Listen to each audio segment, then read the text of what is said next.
Corresponde entonces en esta noche estudiar el capítulo 5 del libro de Job, que es la parte final del primer discurso de Elifaz.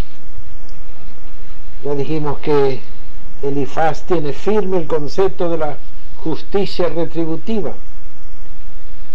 Todo lo que el hombre hace, eso también recoge. Si se porta bien, va a recoger el bien. Si se porta mal, va a recoger el mal. En esta segunda parte de su discurso dice cosas bien interesantes, siempre con el mismo tema de la justicia retributiva de Dios. A ver, uno que lea capítulo 5, verso 1 por ahora. Ahora pues, da voces. ¿Habrá quien te responda? ¿Y a cuál de los santos te volverás? Es interesante esto que Elifaz pregunta, ¿a cuál de los santos te vas a volver en busca de ayuda? Sin duda ninguna que Elifaz no está pensando en los santos católicos, porque Elifaz vivió quizá 3000 años antes de la aparición del catolicismo. No está pensando tampoco en los santos profetas de Israel, porque esos nacieron mucho después de Elifaz. Quizá él le está llamando santos a los sabios que sí existían, hombres ancianos, hombres sabios, hombres que por los muchos años y por la sabiduría natural con que nacieron y las experiencias de la vida, adquirieron sabiduría suficiente para aconsejar, especialmente aconsejar a Job en este trance terrible de su vida, cuando está sufriendo terribles calamidades sin saber por qué. Ahora pues da voces. ¿Habrá alguien que te responda? ¿Y a cuál de los santos te volverás? Pero Elifaz sabe que hay uno que responde. El que responde a todas las preguntas del hombre es Dios. Y responde a veces por sueños, a veces por hombres enviados directamente de Dios, y a veces responde con actos de la naturaleza. Ahora en los versículos 2 al 5 está hablando de la justicia retributiva para el necio. Alguno que lea capítulo 5 de Job, desde el verso 2 al verso 5. Es cierto que al necio lo mata la ira, y al codicioso lo consume la envidia. Yo he visto al necio que echaba raíces y en la misma hora maldije su habitación. Sus hijos estarán lejos de la seguridad, en la puerta serán quebrantados y no habrá quien los libre. Su mies comerán los hambrientos y la sacarán de entre los espinos, y los sedientos beberán su hacienda. Aquí Elifaz se lo toma con el hombre necio, el hombre sin sabiduría, el hombre terco, el hombre que no acepta razones, y dice que al necio lo matará la ira, o la ira del mismo necio, porque en otras partes la Biblia dice que pesada es la piedra y la arena pesa, pero más pesada es la ira del necio. Y en verdad que uno de los males más calamitosos que sufre la humanidad es la ira de los necios.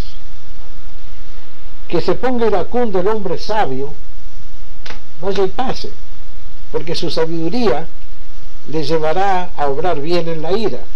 Pero que se ponga iracundo, enojado el necio, el hombre bruto, el hombre ignorante, el hombre ególatra, es horrible. Por eso dice Elifaz, es cierto que al necio lo mata la ira y al codicioso lo consume la envidia, y los hijos del necio van a pagar caro la necedad del padre.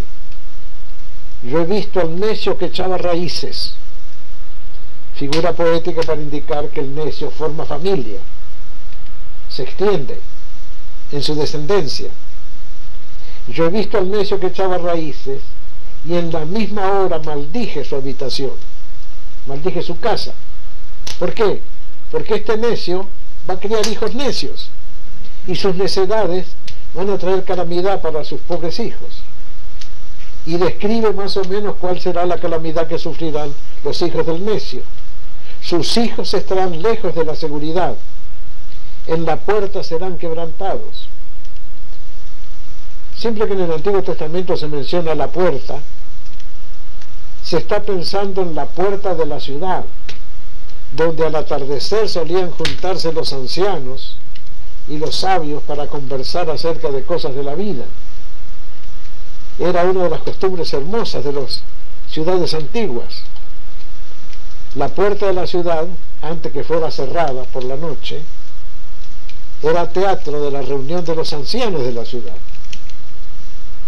que se reunían para conversar y comentar la vida, y venían los jóvenes a escuchar a los ancianos a ver qué tenían para decirles. Muchos proverbios del libro de Proverbios fueron compuestos por estos ancianos que se reunían en la puerta de la ciudad para conversar simplemente. También en la puerta de la ciudad se arreglaban negocios y en fin se comentaba toda la vida de la ciudad. Ahora en el verso 6 Elifaz menciona una herencia que todos padecemos, aunque no hayamos hecho algo malo directamente. Versículos 6 y 7. Porque la aflicción no sale del polvo, ni la molestia brota de la tierra, pero como las chispas se levantan para volar por el aire, así el hombre nace para la aflicción. Elifaz comprende que hay una herencia de males en el mundo, y la sufren todos. El sabio como el necio, el justo como el injusto, el bueno como el malo.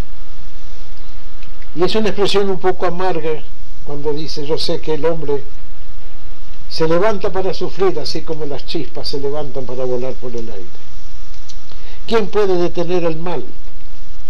¿Quién puede cambiar el curso de las cosas? Estos sabios de la antigüedad ya conocían de que la humanidad tiene que pasar por un largo proceso de males, de castigos, porque Dios tiene un propósito que se va a aclarar recién al final de la historia. Mientras tanto queda la reflexión bastante acertada, bastante poética, porque la aflicción no sale del polvo, ni la molestia brota de la tierra, pero como las chispas se levantan para volar por el aire, así el hombre nace para la aflicción. Quizás Elifaz, contemplando una fogata con que se calentaba Job, viendo volar las chispas de la fogata, sacó la idea. Así como las chispas vuelan, y en este momento estamos viendo volar chispas aquí en la chimenea de la casa, viendo volar las chispas, dice: el hombre nace para sufrir. Herencia del pecado de Adán, que todos los hombres tendrán que sufrir. El Nuevo Testamento nos dice las mismas cosas. Aún Jesús dijo: en el mundo tendréis tribulación, pero confiad, yo he vencido al mundo. Luego viene un consejo bien sabio, está en el verso 8. Ciertamente yo buscaría a Dios y encomendaría a Él mi causa. Buen consejo para Job. ¿Estás sufriendo? ¿No sabes por qué sufres? ¿No quieres reconocer que has pecado?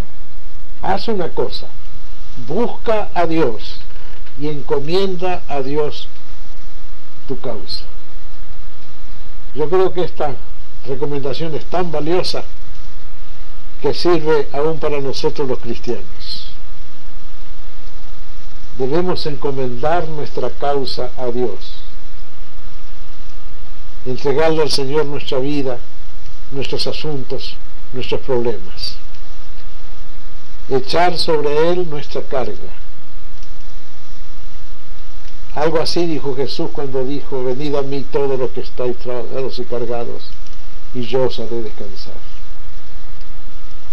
Aprended de mí, que soy manso y humilde de corazón, tomad mi yugo sobre vosotros. Buscar al Señor y encomendarle al Señor la causa de nuestra vida, especialmente si estamos sufriendo injusticias, si estamos sufriendo persecuciones, si estamos sufriendo alguna situación totalmente injusta y totalmente dolorosa. Encomendarle al Señor nuestra causa. Cuando Jesús iba a ir al cielo, dijo que nos iba a enviar otro abogado para que esté con nosotros para siempre, el Espíritu Santo. Y cuando uno tiene una causa, tiene un pleito con algún vecino, con algún prójimo, se busca un buen abogado y a ese abogado le entrega su causa, ¿no? Bien, qué mejor que entregarle al Señor la causa de nuestra vida, sea cual fuere, grave o leve, económica o moral, física o de otra índole. Siempre la actitud de entregarle al Señor la causa de nuestra vida, nuestros problemas, nuestros sueños también, nuestros sueños, nuestros ideales. ¿Por qué entregarle al Señor todo? Encomendarle a Él nuestra causa.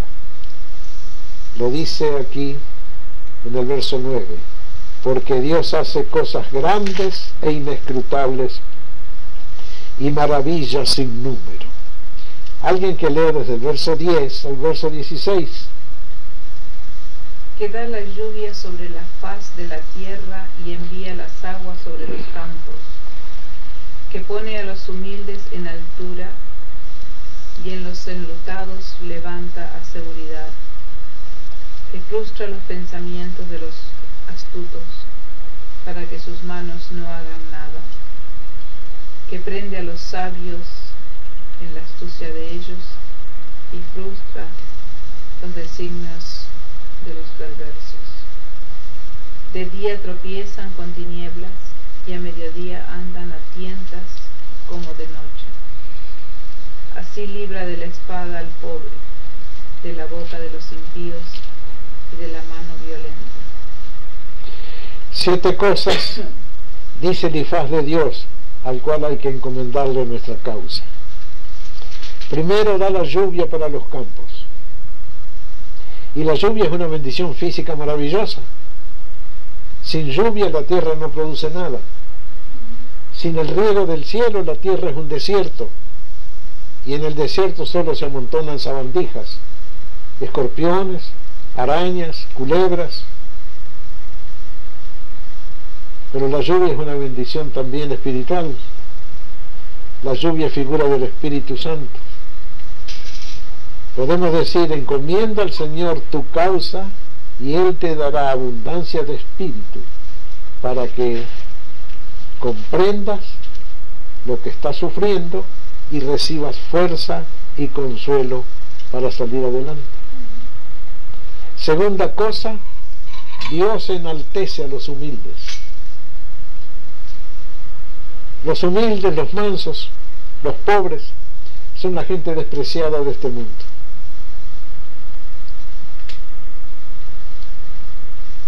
Aún en los proverbios se dice, el pobre es odioso aún a su amigo. Los mansos, los humildes no son apreciados. En la Biblia satánica de Anton LaVey dice, malditos sean los mansos, porque cualquiera los abofetea. ¿Cómo retuerce ese individuo impío las palabras de la Escritura? Pero Dios enaltece a los humildes. Y Jesucristo dijo que vino a buscar a los pobres de la tierra. Y Jesucristo dijo, bienaventurados los mansos, porque ellos van a recibir la tierra por heredad. Así que Dios enaltece a los humildes, además de dar la lluvia, y a Dios tenemos que buscar en todo lugar y momento. Da seguridad a los enlutados. Figura poética. Un enlutado es uno que ha perdido un ser querido. uno que se le ha muerto a alguien. ¿Y qué seguridad le puede dar Dios a un enlutado? La seguridad de que su ser querido no está perdido para siempre, que resucitará algún día y se reunirán de nuevo. El domingo pasado, allá en la iglesia donde va Alicia, en Chulavista, vimos algo original, si se quiere. Había murió en diciembre, un hombre joven de la iglesia, 32 años. Y este domingo en la iglesia el pastor predicó acerca de 1 Corintios 15, el tema de la resurrección. El coro cantó himnos alusivos a la esperanza cristiana de la resurrección y pasaron fotos de este hombre que murió, de este hermano de la iglesia que murió. Fotos familiares, una cantidad grande de fotos, como 10 o 12 o 15 fotos. La señora que estaba presente pues lloraba continuamente. ¿Cómo no va a llorar? Si no hacía 15 días que se le había muerto el esposo. Pero recibieron la seguridad todos ellos de que el esposo que partió a la eternidad no está perdido. Algún día lo recuperarán. Y esta es una buena esperanza cristiana. No perderemos a los seres queridos que partieron antes que nosotros. Los recuperaremos algún día. Cuando a David se le enfermó el hijito que tenía con Batseba, se afligió muchísimo. Ayunó, se vistió de saco y cilicio. El saco era una tela burda, negra, áspera, que los judíos se ponían sobre el cuerpo desnudo cuando querían expresar sufrimiento o arrepentimiento o contrición. De bolsa. ¿Eh? De bolsa.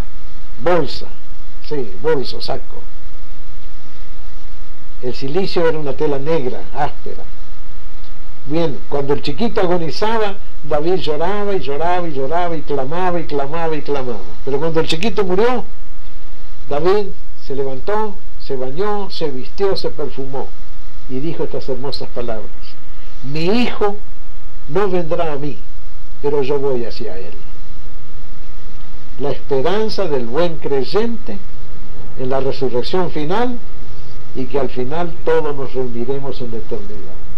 Por eso dice Elifaz que una de las cosas que hace Dios es darle seguridad a los enlutados, la seguridad de la vida eterna.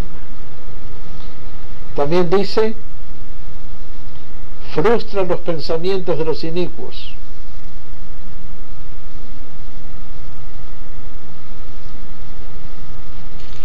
Debemos confiar en un Dios que frustra los pensamientos de un malvado. Si sospechamos que alguien nos quiere hacer mal, que alguien nos quiere pegar de traición, busquemos a Dios y encomendemos la causa a Dios.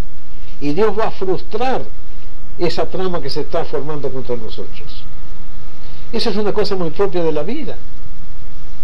Hay gente que te quiere calumniar, hay gente que te envidia, hay gente que te quiere atacar por la espalda por puro odio. Pero si tú encomiendas tu causa a Dios, Dios que frustra los pensamientos de los inicuos, lo va a desarmar a ese individuo y a ti te va a librar. Número 5, Dios prende a los sabios en la astucia de ellos.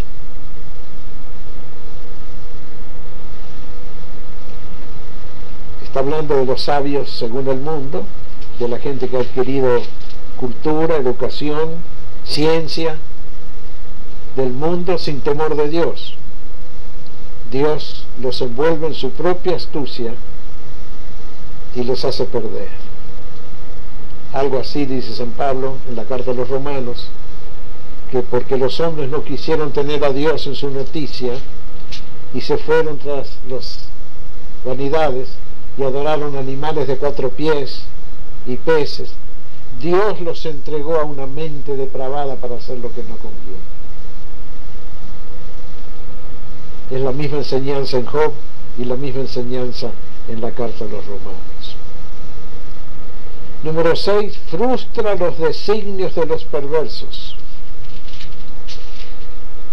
Debemos confiar que Dios nos protege del traidor oculto, que los hay, y que nos quieren hacer daño. Confiemos en Dios, que Él nos guardará de todo mal, males físicos y males también de parte de hombres malos.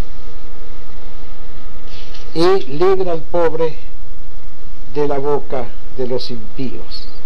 La séptima cosa. En otras palabras, te libra de la calumnia. Dios te puede librar de la calumnia. Es una cosa terrible cuando a uno lo calumnian, porque por más bueno que uno sea, por más buen nombre que tenga, siempre cuando te han calumniado, alguna cosa, algún resabio malo queda. Talleyrand, aquel famoso político francés que estaba con todos los partidos políticos y con ninguno, tenía una frase que decía: calumnia, calumnia, que siempre algo queda. Siempre algo queda de la calumnia que te hace. Por más que tú des explicaciones, por más que todo el mundo al final te diga sí, es cierto, era toda una calumnia, el diablo siempre se agarra de algo para echarte mala sombra. Pero aquí dice que Dios, al cual tú debes encomendar tu causa, libra al pobre de la boca de los impíos. Bien, 7 cosas que pertenecen al Dios Todopoderoso, al cual hay que encomendarle la causa de nuestra vida. Ahora viene una rara bienaventuranza, el versículo 17. ¿Quién lo quiere leer? He aquí, bienaventurado es el hombre a quien Dios castiga. Por tanto, no menosprecies la corrección del Todopoderoso. Una bienaventuranza que nadie quiere. Bienaventurado el hombre al cual Dios castiga. Está repetido en la carta a los Hebreos, en el capítulo 12. Bienaventurado el hombre a quien Dios castiga. Bienaventurado el hombre a quien Dios corrige. Si te castiga el diablo, pobre de ti. Si te castigan tus enemigos humanos, infeliz de ti. Pero si te castiga Dios, bienaventurado eres. Cuesta aceptar la disciplina, ya lo dice la carta a los Hebreos. Cuesta aceptar la disciplina. Ningún castigo al tiempo presente parece ser causa de gozo, pero después da fruto apacible de justicia a los que en el castigo son ejercitados. Bienaventuranza rara, pero divina. Bienaventurado el hombre a quien Dios castiga. Y enseguida, en el verso 18, viene un aspecto bastante raro de Dios, del cual se habla poco. Sin embargo, es una de las características de Dios. Verso 18, algunos leen: porque Él es quien hace la llaga y Él la vendará. Él hiere y sus manos curan. Todos los antiguos creían que todos los males, si no eran enviados directamente por Dios, eran tolerados por Dios, permitidos por Dios. Y yo creo que es enseñanza bíblica sana. Se repite en varios otros pasajes. Tengo una colección como de 8 o 10 pasajes que enseñan la misma cosa. El mal y el bien vienen de Dios. ¿Por qué? ¿Cómo? ¿Para qué? No lo sé. Pero son 8 o 10 textos que enseñan la misma cosa. El mal y el bien vienen de Dios. En el libro del Eclesiastés, por ejemplo, dice: en el día del bien, goza del bien. En el día del mal, considera. Dios hizo tanto lo uno como lo otro, para que el hombre no encuentre nada detrás de sí. En fin, conviene seguir estudiando este aspecto de Dios. Quizá descubramos aquí dimensiones que no sospechamos que existan, dimensiones de las verdades divinas, de la revelación divina. Luego vienen 7 tribulaciones de las cuales Dios nos libra. Vamos a ver cuáles son.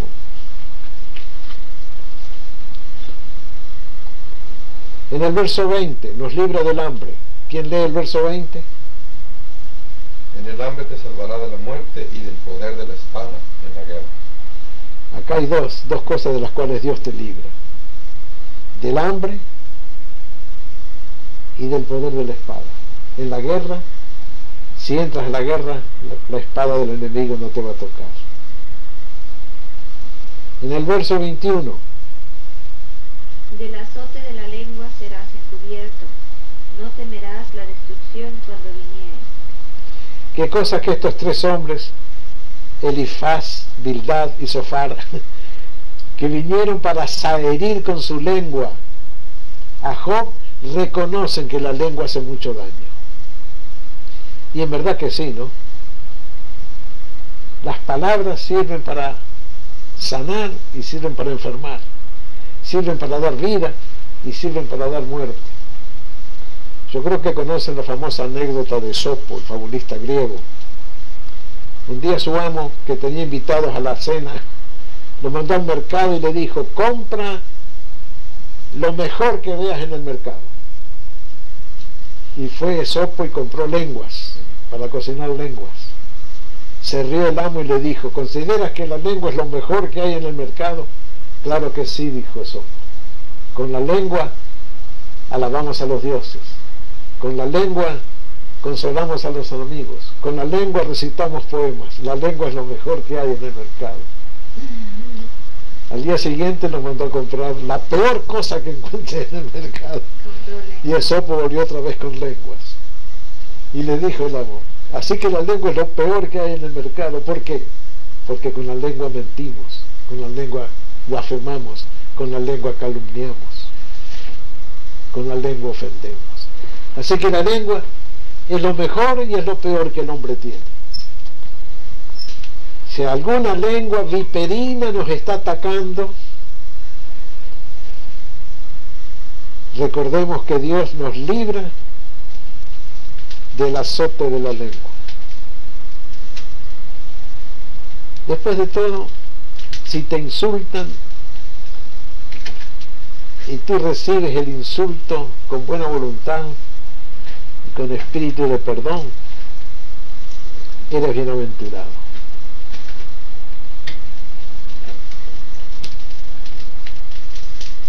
Te libra también de la destrucción.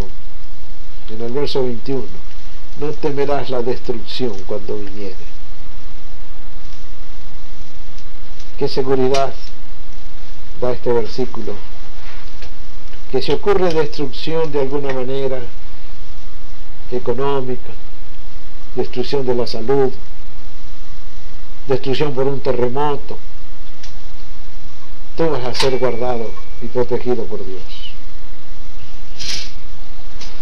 De la destrucción y del hambre te reirás y no temerás de las fieras del campo. Las fieras del campo para los antiguos era uno de los mayores peligros. Ahora no le tenemos miedo ni a los leones, ni a los tigres, ni a los osos. Pero en aquellos tiempos eran terribles las fieras del campo, los lobos, los osos, los leones, se comían a la gente. Leí la historia de una familia que estaba acampando en el estado de Utah. Dormían en una carpa en la noche, el padre, la madre y una chiquita de 9 años. Y de repente un oso derribó la tienda y agarró a la chiquita de 9 años con su sleeping bag y se la llevó. Se la llevó montaña arriba. Y el abuelo de la chica que estaba en otra carpa lo persiguió al oso y consiguió quitarle la chica, aunque el oso le mordió la cabecita, le hizo unas heridas tremendas en la cabeza, aunque no murió la chica. Pero eso ocurre de cuando en cuando y con la gente que se va a las montañas a hacer turismo de montaña. Pero en los tiempos bíblicos no. Era peligroso andar de noche por las fieras que había en abundancia. Y uno de los 4 juicios que la Biblia usa como grandes juicios que Dios envía para castigar a los hombres son espada, hambre, peste y fieras de la selva, fieras de la tierra. Son los 4 juicios de Dios en el Antiguo Testamento. Espada, o sea guerra; hambre, o sea hambre; pestilencia, o sean enfermedades; y fieras de la selva, que a veces se multiplican y atacan aún a los hombres. De otra, la 6ª cosa de las cuales Dios te libra es de no tener descendencia. Verso 25, ¿quién lo lee? Asimismo echarás de ver que tu descendencia es mucha, y tu prole como la hierba de la tierra. Para los antiguos, no tener descendencia, y descendencia numerosa, era lo mismo que morir eternamente. Una mujer estéril que no daba luz era, pero despreciada más no poder, la consideraban poco menos que una tumba. Pero eso era en el Antiguo Testamento, donde tanto énfasis se ponía en la descendencia grande, en tener muchos hijos. No en el Nuevo Testamento, no en nuestros tiempos modernos, donde ya casi no es necesario engendrar hijos, dada la cantidad de gente que hay en el mundo. Pero para los antiguos, ser librado de la no descendencia era una de las grandes bendiciones de Dios. Se dice que todos los brasileños quieren tener 9 hijos. 3 hijos dicen porque se van a morir en la infancia. Otros 3 hijos van a emigrar a las grandes ciudades: Río de Janeiro, San Pablo, Brasilia. Y 3 hijos van a quedar en la casa para cuidar de los padres. Por eso todos quieren tener 9 hijos.